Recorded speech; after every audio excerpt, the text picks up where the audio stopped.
Welcome to Jumpstart Your Joy. I invite you to join me as we explore what it looks like to choose joy in the messy middle while embracing the inspiration, intention, and action that you can take to find joy in your everyday. This is your host, Paula Jenkins. Welcome to episode 271 here on Jumpstart Your Joy. This week on the show, I'm really excited to be back with a solocast where I'm talking about how joy and courage are interwoven in our time out here in the messy middle. For those of us who are wanting to feel more contentment and more joy and more ease during this difficult time, that's the piece that we're talking about now. And I'm really excited because I'm going to be looking at and weaving in some of the things that I've learned along the way from places like the Princess Diaries, Battlestar Galactica, and Brené Brown. Yes, it's going to be a really fun show, and I'm so glad that you are here. Before we get to it, yes, I really want to say welcome. I'm really glad that you are here, and it is such a treat to get to spend part of the day with you each week. Thank you so much for tuning in. If you're new to Jumpstart Your Joy, well, welcome. I'm so glad that you are here. And if you want to find out more about the show, you can find everything you need to know over at the website, which is jumpstartyourjoy.com. And while you're there, you can also find show notes where I'll link up to some of the things that I'm talking about this week. You can find them at jumpstartyourjoy.com/episode 271. Or if you subscribe to Jumpstart Your Joy and you just tap through on your app, you can find those links right there as well. And if you're looking to subscribe, please be sure and look for Jumpstart Your Joy on Apple Podcasts, on Spotify, or Amazon Podcasts, and subscribe. It makes it easier, and then you'll get it automatically downloaded to your mobile device each and every week when we come out on Thursday mornings. So that's that. Let's just dive right on in. If you have not yet listened to episode 267, which is the season 6 premiere, I highly recommend going there, before or after you listen to this episode. But in that one, I really give a lay of the land around what is the messy middle, why am I talking about it right now, and how is it playing into our lives. My education background is around religion and religious studies, and I really love the study of the wilderness, which is the time when people go out into a place and a time that is really hard, and they learn things about themselves, and it is the journey. It is the Joseph Campbell, the hero's journey in essence. And it strikes me that in this time and space that we are in the messy middle right now. We are out in the wilderness. The world looks different than it did when we look back on November or December or January of the last year. And we don't know where this all will end or how it will end or what we will all look like on the other side of the pandemic and the political upheaval and the racial tensions and shifts and the country that's kind of in a division along party lines. There's so much in play right now that I think it's important for us to look at this time. It's also really important for us to discover ways and talk about how we find joy and ease and contentment in this time as well, because we very much need it. It's more important now than ever before. And so that's what I will be talking about. Of course, I find this to be pretty interesting because, well, let's set the stage for the context of this episode first. This is being recorded November 11th of 2020. So what we know politically is that Joe Biden and Kamala Harris have been named the president-elect and vice president-elect in the United States. And I give this context because I have no idea what will happen. We know that the current leadership is mounting lawsuits and whatnot. Who knows how that will all play out? That seems like a big unknown. And the other thing that I find interesting just for context here is because we are in this space of the messy middle, it puts me in a new spot as your host. And I say that because I feel like I'm diving more into the area of this becoming a personal journal, meaning I'm truly going to be making reflections and observations and sharing based on things that I'm seeing in the present moment, as opposed to looking back on things and reflecting on how they went. Of course, we'll be drawing from my experience both as a project manager and a certified life coach and someone who has been podcasting for 6 years and someone who has been diagnosed with PTSD at one point. So those things come into play, but now this is new and this is real time. And I will say that probably like you, it's difficult to be out in this space of just being in the present And it's also more vulnerable in some ways than being able to reflect on past events or talk about a book we read or ask specific questions, because we're really just playing with what's out here. And so I'm just going to admit up front that this feels more vulnerable and a little bit more like I'm speaking from the heart than I am speaking from the head. And so this is new territory for me, and we'll see how it goes. The top things that I'm exploring in this episode about joy in the messy middle is, where are we now and how do we feel right now in early November of 2020? Why is this all so hard? I have some ideas around why change is hard and why this feels specifically difficult for all of us. We're going to talk about joy and courage and how they go hand in hand, and how fear plays a role in some of these things that are hard for us. We'll talk about joy being hard sometimes and why it makes it worth it, and how we can dig in a little bit more on the things that matter and discern for ourselves what does matter. And then lastly, we'll talk about how the messy middle really is a place for exquisite transformation and magic if we'll just let ourselves be. So where are we right now? We already talked about it a little bit, but one of the things that I noticed as we saw the election in the United States play out was that, so context, I am a liberal, I'm a Democrat, I am from Northern California. So the last 4 years have felt really hard. I think I even have a past episode is about what to do when things feel hard. And that was specifically about the transition into the Trump administration. That has not been easy for a lot of us. And one of the things that really resonated with me right after the election was, I follow Esme Wang on Twitter, and I will link up to her. If you're not familiar with her, she's an author. And so she said on Twitter, and let me just quote this, "I'm so tired of being told to empathize, play nice, to listen. Politics have to do with our existence and our humanity. It's not an intellectual exercise with which to play devil's advocate at dinner or to avoid out of politeness. Politics are not theoretical. Politics are our lives." End quote. And this hit home for me because I think in this moment, if you're a Democrat or a liberal, you probably, like me, have a great sense of relief that it looks like our leadership will be changing in this country. For me, it feels like I can exhale, like I finally slept kind of normally for the last few nights. And some of it is this deep sense of feeling like there's a kinder, gentler wave coming into existence. And that to me really does feel joyful.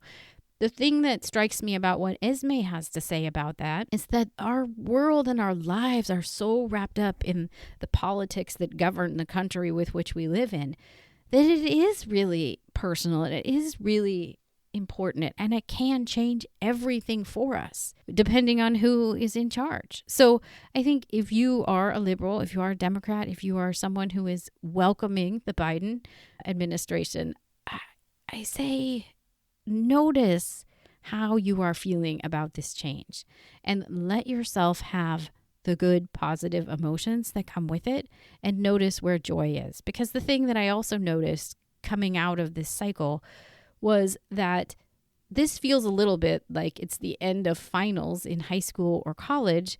And while we can, kind of regroup and sleep in for a few days and take a little time to reflect on what's happened, it's one of those things. Like it's almost, feel the joy now and acknowledge where it is so that we can get back into it, because our lives will demand more of us as we continue to go in 2020 and 2021. It's nice to savor this for right now and then also to bolster ourselves as we move forward. So what does joy look like out here? It might look like choosing something out of love instead of out of fear.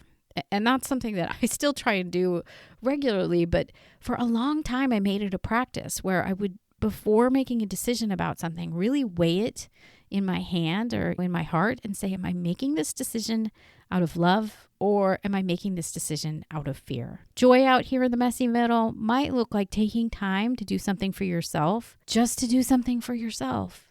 It might look like doing something playful just for the sake of play. It might mean that you're doing some things that make it just a tiny bit easier for you than where you were before. If there's some tiny thing that you can do that makes things feel just a little bit easier, I would define that as joy out here in the messy middle. Those are the lighter versions. It also might mean that you're taking some sort of bold action. And if you are, totally notice where your energy levels are around this, because I myself have noticed that I am, without exception, so much more tired right now than I've ever been in my life. And I think it's just because there's numerous stressful things that we are dealing with every day. And so it's important to notice what we need internally and to find ways to take care of ourselves through this time. So maybe some of the bold action that you are taking is that you're advocating for something that you believe in. Maybe you're starting something new and seeing that through. And maybe you're starting a new creative practice and you're taking deep joy in that. But I really encourage you to find these little moments, these pockets of santosha, as may have been called in other shows. But that just means like this pocket of contentment that you can find and sink into in a deep and meaningful way, because that's what you got to do right now. This is all hard. So sink in where you can and grab on. Because why? Here's the next part. Why is this all so hard? And here's what I've got. I grew up in a family where my mom was an English teacher and my dad taught philosophy. And so it was kind of an interesting mix. So some of the discussions we had at our dinner table was, change is the only constant in life. Of course, was said by Heraclitus, which is a Greek philosopher. Also happened to be the name of one of my parents' dogs when I was a baby. But so one of the things that we know is that change is the only constant. But there's also this deep desire to get out of places that are uncomfortable as humans. And I think change is somewhat uncomfortable for us. We like to know where we are and that we have a routine and that there's some sort of foundation to our days. And of course, all of that has been thrown into upheaval in some way, shape, or form. The understanding that I have come to is there are two deep truths about most people. The first one, people love to plan and feel like they can control what's happening in their world. And two, people don't like the idea that things can change or that things might be out of their control. But if there's anything that I know to be super true about this year or in any project that I ever led as a project manager, there are two deep truths about how things actually unfold in life. One, there's not much that we can control. Control is really just an illusion that we cling to. And two, impermanence and change are two of the only things that we can count on. And I think there's tension in this, right? There's a juxtaposition of us wanting to be in control, but the reality of the situation is that there's not a lot of control. And unfortunately, all of those things that could be out of control have all shifted, it seems, in this year. And so we're sitting on so many different levels of discomfort that I think it's worth pointing out that this is part of why this is so hard for us. It's almost like it's shifting sands in this wilderness that we're in. It's really hard to find our footing. So when we think about some of those changing sands out here in the wilderness, this idea that we like to have structure and control, but nothing is really in our control, plays out in some really interesting ways right now for us. For anybody that is affected by the pandemic or the race tensions or the unrest knows that they probably have this deep sense in themselves that I wish things could be one way, but I also, on the more logical and pragmatic side, know that they can't be this way. And it puts us squarely in this place of a lot of discomfort. We might find that we want two things at the same time that are not possible at the same time. And so let me give you a couple of examples that you might find yourself even playing with. So one of them would be we want kids to go back to school because it's important for their growth and their social skills, and they do a lot better when they're in the classroom. And at the same time, we also want everyone in the school system to remain safe. And those two things don't always sit together neatly. And that's a big, heavy thing to sit with. Another one might be that we don't really want to wear a mask, but we also really don't want to be sick. And so then for the greater good and the greater joy and the greaterness of all people, we got to wear that mask because that's helping me and it's helping everybody around me. We want things to go back to normal, but we may also be in that space where we're realizing maybe air quotes normal wasn't so great for a percentage of the population. And that's why it's really important that things are transitioning and things are changing, because Black lives matter. And because it's important that everybody has a livable wage, and it's important that people have health care that they can count on, and it's important that people have basic rights, and it's important that people are respected and treated with honor. And I think we can see now that some parts of our populations didn't have those as truths back when things were air quotes normal. So there's another place to sit with some tension. And that's the great difficulty of this time, is we sit with tension. And then we also need to find those little pockets of times and place where we can ground in and take a little break from the tension, because it's really, really hard. So that leads us to the next part of joy takes courage. I'm going to tell you a little story first. So way back 10 years ago, when I was sitting in my own messy middle after the birth of my son, where I had been diagnosed with PTSD, well, I found myself kind of leaning towards watching some movies that maybe I enjoyed in the past. And one of those would have been The Princess Diaries. And I was watching it one afternoon. And before we cut to this, I feel the need to interject these 4 things. 1, I love Disney, or I love a lot of things Disney. And yeah, I get that it's prepackaged joy. And yeah, there are a lot of issues in how they represent many things. But it's also okay to enjoy things. And there are clearly some lines that we can't cross, but I think it's a great example of there are some places and some things where there is joy inherent, and it's okay to give yourself permission to enjoy things. 2, it's also okay to sit down and take a break and watch a movie you remember liking when you need to. And maybe that's one of your little pleasures that you can cling to right now. Here's 3 is another interesting, never before reported on thing that happens with me, which is I can watch a full movie and know that I saw it, but I might not remember most of it. This is totally weird, but it'll get to the point where I can't really remember what happened. And so I will have a vague memory that I like the film, and then I'll just watch it again. It's very strange. And then number 4 is that Meg Cabot, who is the author of The Princess Diaries, well, she knows her shit about courage and fear, and she taught me a thing or two as I was watching the movie that day. So let's get real about what it takes to get to joy sometimes. It takes deep courage. And so in the middle of me feeling like crap and feeling really lost and really confused and wishing that I could get back to that happy version of myself, I heard Anne Hathaway's narrator voice saying this quote: "Courage is not the absence of fear, but rather the judgment that something is more important than fear. The brave may not live forever, but the cautious do not live at all." End quote. And that is by Meg Cabot of The Princess Diaries. And so I feel like there's a nugget there that, courage gets misrepresented a lot of the time. So to unpack this a little bit, I believe that 1, it takes great amounts of courage to go after the things that bring us joy, because there's so much conditioning that goes around this, but that, people are uncomfortable with extreme emotions.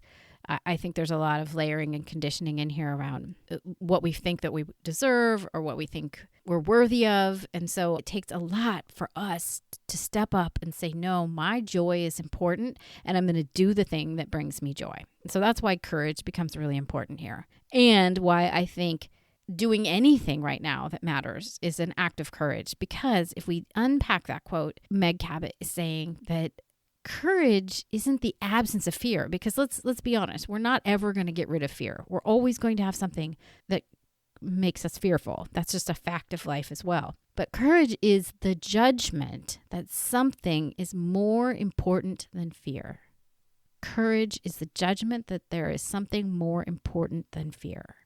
And that's the little nugget that sticks with me, is that when I feel afraid, and when I feel like I'm kind of stopped in my tracks about something, whether that be me speaking up for something that's important, or me going after something that makes me feel joyful, or me doing the right thing that feels right to me, that I remember there's something more important than me being afraid of it.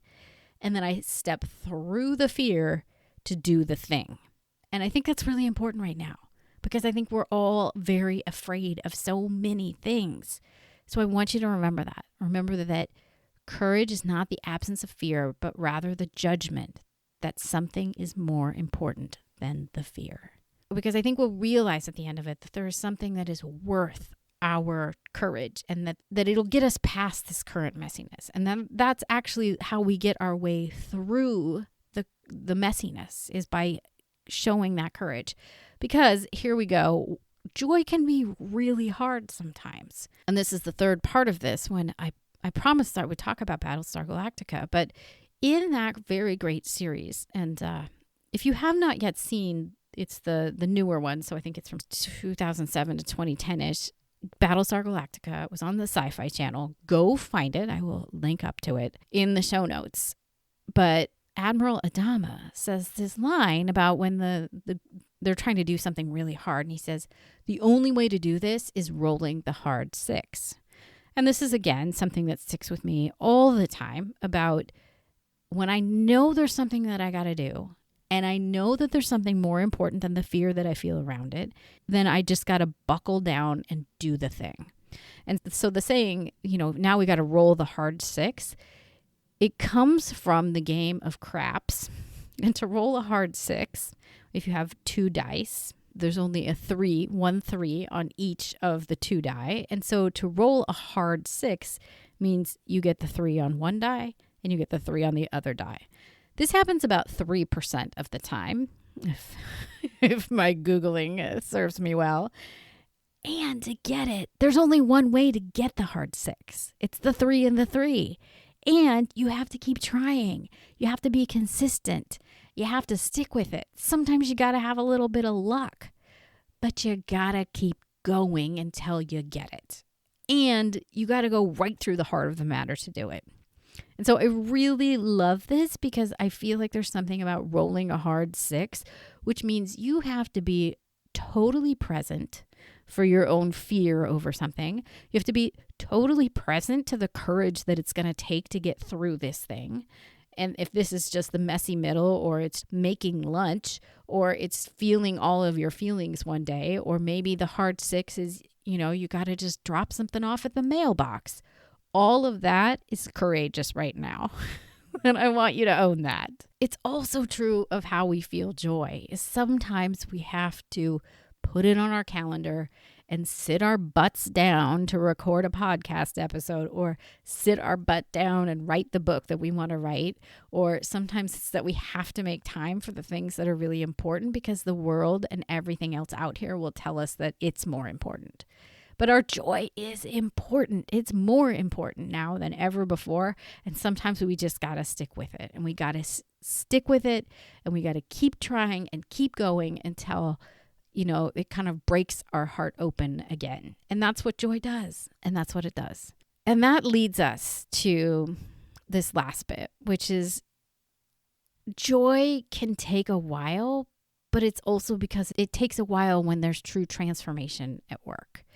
And this is where we get to the Brené Brown quote, which is, the middle is messy, but it's also where the magic happens.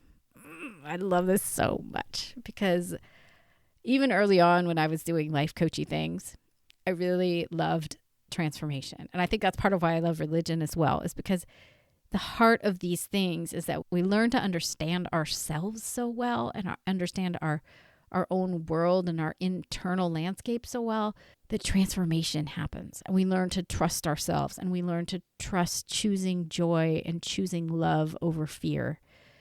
And so even though that's all hard, here's the thing about this messy middle stuff. When you stay present, and when you practice courage, and when you do the work on yourself, and when you acknowledge that it's hard and you take a break because it's hard, and when you roll the hard 6 when you need to, this is when things start to change. And the change may not be totally obvious or even immediate. That's the wonder of joy, and the wonder of joy being a muse. It's because it keeps drawing you forth and it keeps wanting you to choose it. And as you keep choosing it, it keeps growing on itself. And your capacity for joy grows and your ability to share it grows. And so I think this transition in and the magic that happens as joy starts to become a bigger part of your world, and where you find more of those pockets of santosha, and where you find more of those little moments that you can ground into and feel really good about, is that as you start to practice each of these things, they start to grow on themselves and become more present in your life. And it's a transition that's slow. And it's a transition that, like the seasons, you might not totally notice that you're going through the change of it until you're smack dab in the middle of summer and going, wow, it's so nice out. And that's how joy is. Because many times when you're doing all of the above, the staying present, practicing courage, doing the work on yourself, acknowledging that it's hard, and rolling the hard six, you're going to find that finding joy and finding that new good place, even out here in the messy middle, it's a little bit more like tectonic plates shifting into place. Slowly, naturally, it just keeps changing. You might feel joy and realize that you feel less stuck in a moment than you had before. But oftentimes it's not just an immediate thing. And I think that's one of the things that's so confusing about joy and so confusing to many people about joy is it's not that really simplistic Pollyanna version of joy that's important. It's the sustained contentment and love and happiness and that's what we're going for. That good stuff that you can get your teeth into every day. And so I know when you stick with it and you stay focused on choosing joy in each day, when you choose love over fear, I know that you will train yourself and train those people around you and everything around you. You'll train all of it to be more joyful because the middle is messy, but it's also where the magic happens. Oh, you guys, I hope you enjoyed today's episode. If there was an aha moment for you in there somewhere, I would love to hear from you. You can drop me a note at jumpstartyourjoy@gmail.com and I will definitely reply back. Or if you're like, hey, where do I find that thing about the Princess Diaries? All of it's in the show notes, and you can find them all over at jumpstartyourjoy.com/episode 271. And while you're there on the website, of course, please sign up for my newsletter, which comes out every Thursday. And there's more inspiration, intention, and action for you there about ways that you can find those moments and find those delicious little seconds of joy that you can soak up. That's what this is all about. So I hope you will sign up. And then next week on the show, I'm really delighted because I have Blake Bauer, who is the author of the international bestseller, You Were Not Born to Suffer. He is coming on to talk about how we can see some of this messy middle in a new light. He and I are talking about kind of the initiation that goes on when each of us goes through a hard thing in our lives and how it can drive us further to and closer to our purpose and our passion and how that can light us up. So I hope you'll come on back next week for that episode. And until then, I hope that your days are filled with so much joy.